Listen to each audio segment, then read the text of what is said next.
I'm like, should there be a segue to my joke or just go right into it? So a man buys a parrot and brings the parrot home. It's one of those talking parrots, and he thinks he's going to get like all these sweet little things like Polly want a cracker and all that stuff. And instead, all of a sudden, that parrot begins to insult him. Starts saying all these profanities, and so the man gets really upset and doesn't know what to do, and he just has this thought and just puts it in the freezer for a few seconds just to teach it a lesson. And inside the freezer, you can hear the parrot is just like squealing and squawking and whatever parrots do and screaming, and then all of a sudden, there's just this peaceful silence. So the man got a little nervous, actually, and went to open the freezer door, and out comes the talking parrot and says, I apologize for offending you, and I humbly ask for your forgiveness, sir. And the man says, well, thank you, and you're forgiven. And the parrot just, sighs some relief and then just says, if you don't mind me asking, what did the chicken do to you?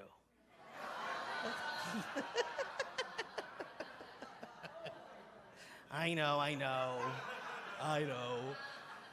All right, forgiveness. So much to forgive today, huh? Say it with me, I am ready to forgive. Well, it's so funny because, when we were thinking about themes, I chose it because I realized that today was National Forgiveness Day, and I didn't even know there was such a thing, and I thought it'd be so powerful for us to join so many others who hopefully do know that it's National Forgiveness Day and be in that energy and be in that practice this week. And then when we got closer to today, I thought, oh my gosh, we just went through these 3 weeks of enthusiasm and zeal and high energy, and now we're going to talk about forgiveness. And it was that internal wah, wah, right? But the reality is and I started remembering one of my favorite prosperity teachers, and actually just spiritual teachers, Maria Namath, talks about not only how we can harness the energy, which we have been doing, but to recognize that throughout our life and in the different ways in which we show up or experience things, that there are energy leaks. And so no matter how much we build up the energy, if we don't take care of the energy leaks, those little holes, right, like in the tire that just little by little, you start noticing that the tire becomes a little bit more flat. No matter how much air you pump into that tire, if the leak is still there, you're going to start feeling that energy drop, right? And so things that we don't forgive, resentments that we hold on to, judgments that we don't heal from, those are energy zappers. And so, yes, actually, how perfect that as we have been building our opportunity or actually the potential, stepping into the potential of greater energy and enthusiasm in our life, that we're also taking care of the leaks. So that as we build up, we can continue to be at that high level of vibration. Because really, resentment is low level vibration, right? It keeps us stuck in the past. And what have we been doing? We've been talking about who we are in the present, how we show up in the present, and what kind of future we want to build for ourselves. So enough about holding on to the past and the challenges and issues that we may have experienced in the past. Really, forgiveness work is one of the quickest ways for us to really begin to vibrate and continue to vibrate at a high energy. And I was listening to a podcast a few days ago. It's from the founder of Mind Valley. Some of you may know the website and the programs that they have. His name is Vishen Lakhiani. And he was sharing that he was invited to go try out this new meditation system that somebody had created. It was a machine that helped you produce the same brain waves as that of monks that had been meditating and praying and working on their enlightenment for 20 or 30 years. What these researchers and scientists did is they took a look at the brain waves that these monks had when they were in the process of meditation, and then they tried to figure out ways of reproducing that in people. And so they invited him to try it out, and he got, under the machine and got all plugged in, and he started working with it. And to his amazement, what they told him is You just don't sit there and just like allow it. What you must do is actually do forgiveness work.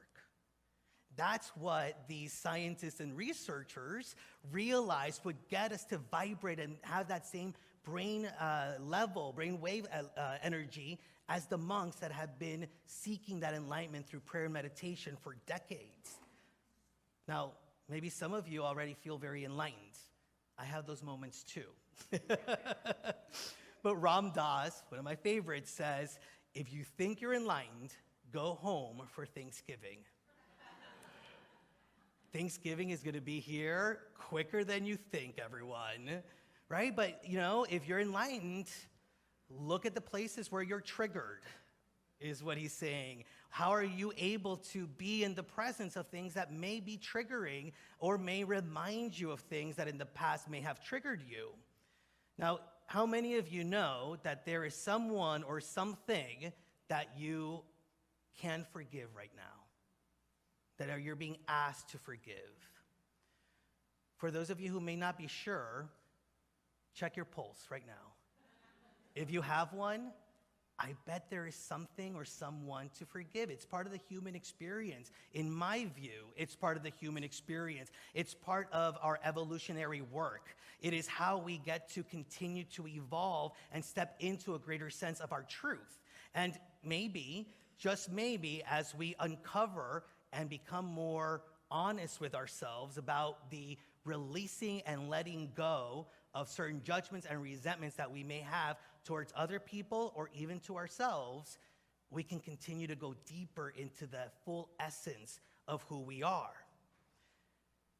I'm somebody that I'm here to tell you, I feel like I'm like at a meeting and I should just say, like, my name is Juan and I have forgiveness work to do. And I didn't realize just the level of forgiveness work that I had to do until this week. But sure enough, everything shows up in the perfect and right time for us to heal.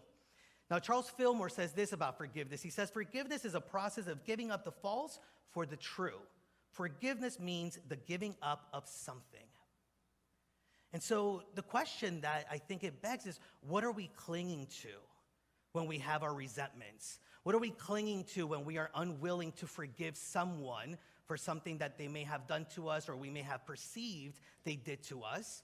And these are individuals that could be in our immediate family, in our communities, or even people that we watch on the news. Like when Lucy said, we didn't win today, I was like, oh, what else is on the news today, right? Like that's what came to my mind, right? And so there's forgiveness work for me to do there. But what are we holding on to? What false sense of control about the way other people should live and be are we needing to let go of? What sense of separation are we being invited to heal from? And I really believe that if we're honest with ourselves, we will find that there are, like the onion, right? Like there are deeper and deeper things that we can uncover and do some of this work with. One of the things about resentment that I came to find out is that it actually comes from the Latin to re-feel. So to feel once again. And it made so much sense because as we know in unity, right? Like when we are holding on to the way that somebody hurt us and we hold on to resentment, we continually hurt ourselves. We remind ourselves of the hurt, we remind ourselves of the pain, and we are able to move on from that. When we think somebody cheated us and we hold on with resentment, are we not cheating ourselves over and over and over again from living a life that is liberated, free, and fully able to express the divinity that is within us? And so when I'm holding on to somebody's past hurt of me, and I continue to do it, the question is, who's really hurting who? And how can I begin to heal myself, to heal that which needs to be healed, so that I can step into heaven here on earth? We've all heard it before. Many of us have heard it before. Unforgiveness is like drinking poison and expecting someone else to die. Now, what I want to share with you, it's not Thanksgiving, but it was close enough to it. Many of you know that I was, and by the way, the story's going to feel a little different because I see my husband Tom's now in the here present, and he was a presence to what took place. But Many of you know that I went to Spain for a couple of weeks, and it was this beautiful family vacation, and my mom asked to go with us. And I love my mom. I know my mom loves me. I know that we have, in many ways, a really wonderful relationship, but she triggers me. You know what that can feel like, right? You know there is love. You want there to be like this blessed vacation, enjoying ourselves throughout the whole thing, but you're already knowing that there may be something that will trigger you, and you're already trying to figure out what that is and trying to heal it before it even begins, and sometimes it doesn't happen that way. Well, I should have known that taking a 5-hour drive from Madrid to Cuenca in a small car may not have been the best. But here we were, right? And all of a sudden, my mom says something that really bothered me, that I didn't let go of, that triggered me, and I reacted and responded in a way that I knew didn't have to be the way. Actually, Tom kept reminding me, this doesn't have to be the way you react. I was like, yes, it is, because she's wrong. But so in this conversation, or in this issue that we had, my mom just said something that I didn't believe to be true, and that it was a revisionist history of our relationship. Many of you know that my coming out process was a process, and there were a lot of peaks and valleys, and when I was 18 or 19, there was maybe about 5 different times where my parents just kicked me out of the house. And I remember like getting on my knees and crying and begging not to be kicked out. My mom doesn't remember that, right? Like for her, it's not possible to admit that. And when I step back from it, especially this week as I've been sitting with it, I realize she loves me so much that it hurts her to know that she didn't show up the way she wanted to for me. But that's when I take a step back. That's when I'm at a place where I want to forgive. I want to heal. And it wasn't that way in the car, as I made sure that she knew how upsetting it was that she was doing what she was doing. And it just became ugly. I realized that it became ugly. And I've been sitting there, and I'm thinking, was it worth it? Was it worth it to be that ugly? Was it worth it for me to try to let her know how much it triggered me and bothered me, and letting her, you know, it's almost like, now I'm even thinking about it, it's like I was upset that she was revising history, but here I am making sure that she revises the history that she wants to remember or can remember in that moment. And I really like sit with the fact that as I was feeling dishonored, man, I was dishonoring the truth of who I was. I came here to be an expression of love. I came here to show God's grace and peace. And here, when I thought she was dishonoring me, I was dishonoring myself. In those moments where I didn't feel acknowledged by her, God, I wasn't acknowledging the power that was within me to heal. I wasn't acknowledging the power that was within me to see it from her perspective, or just allow her to have her own experience and trust and know my experience and be able to stand firm in the truth of who I was. In those moments where I was so upset that she was forgetting certain things, who was forgetting the most important thing? Me.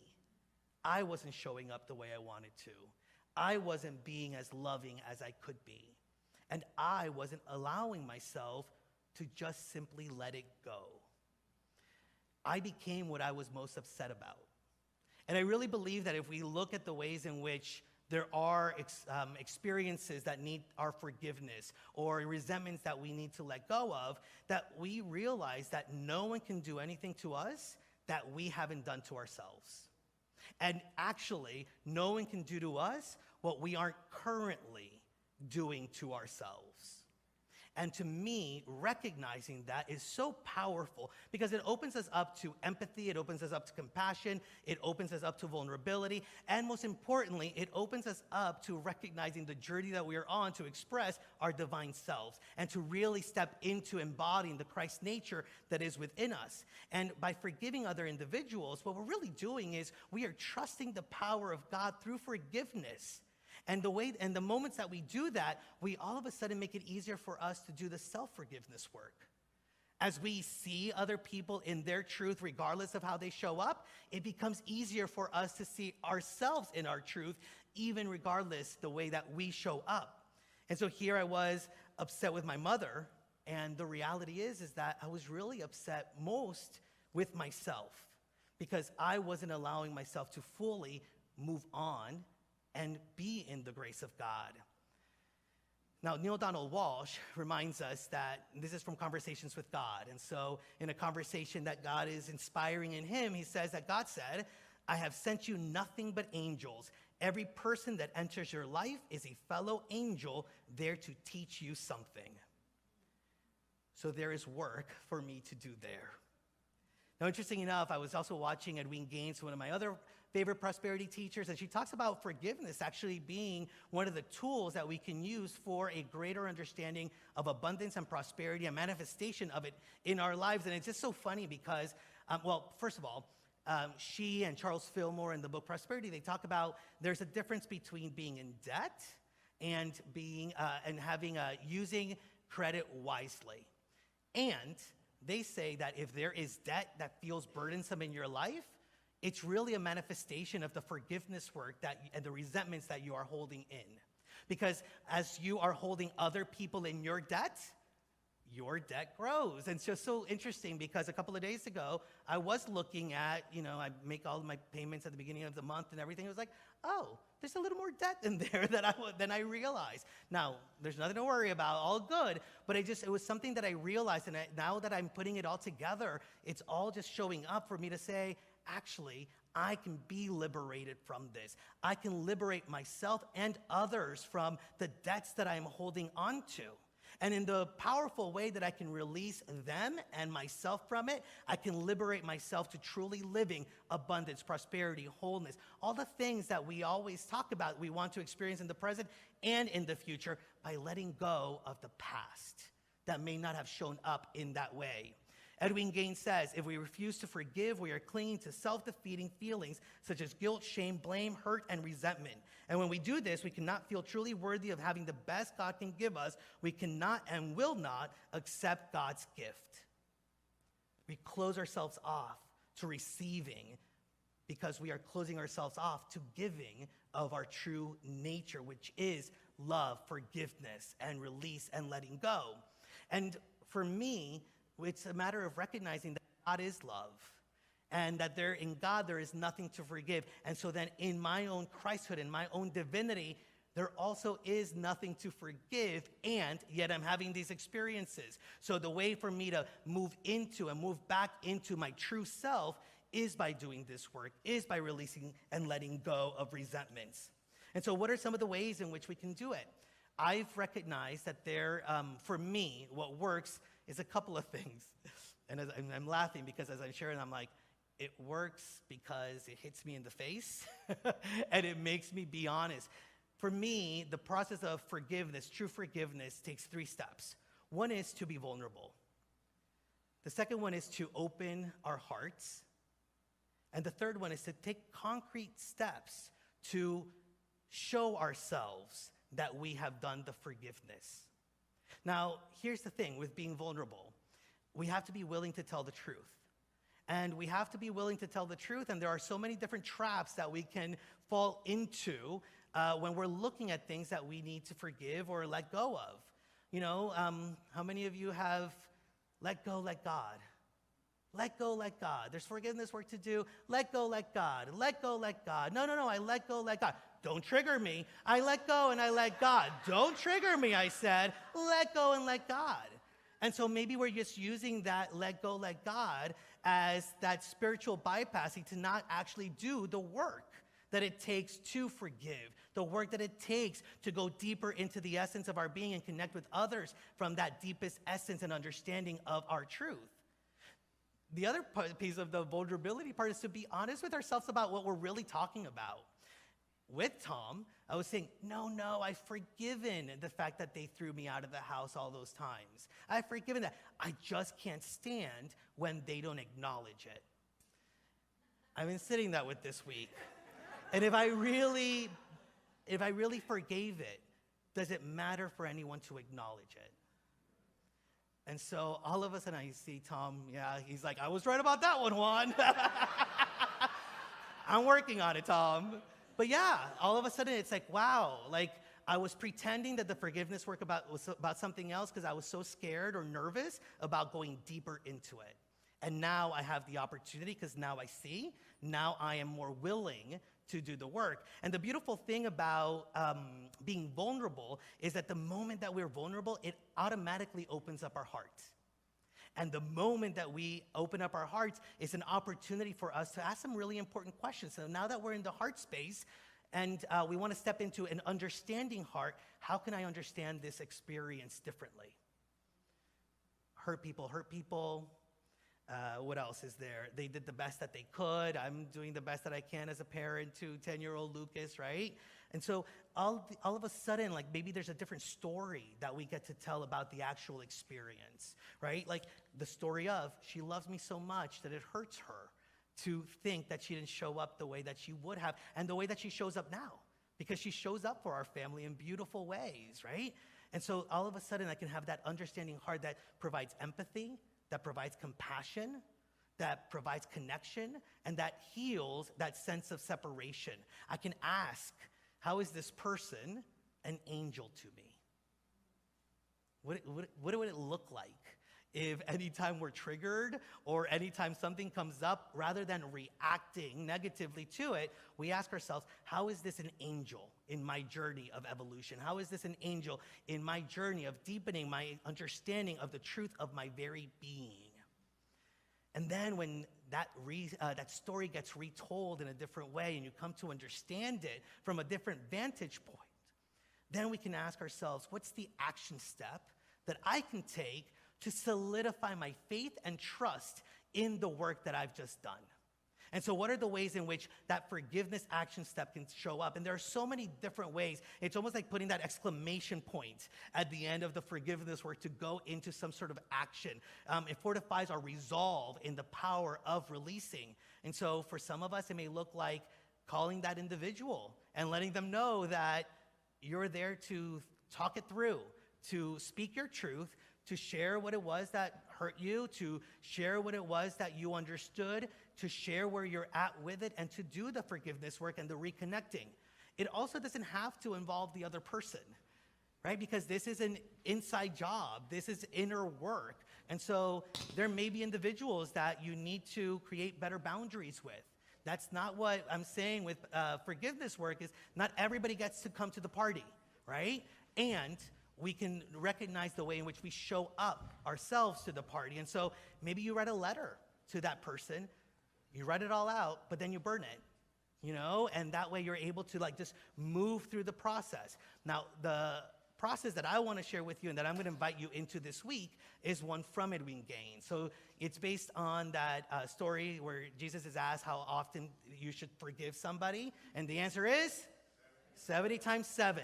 70 times 7. In unity, 7 is a number of completion. Anytime that it's multiplied by 10, it means like to the nth power. So what that tells me is, how many times do we have to forgive each other?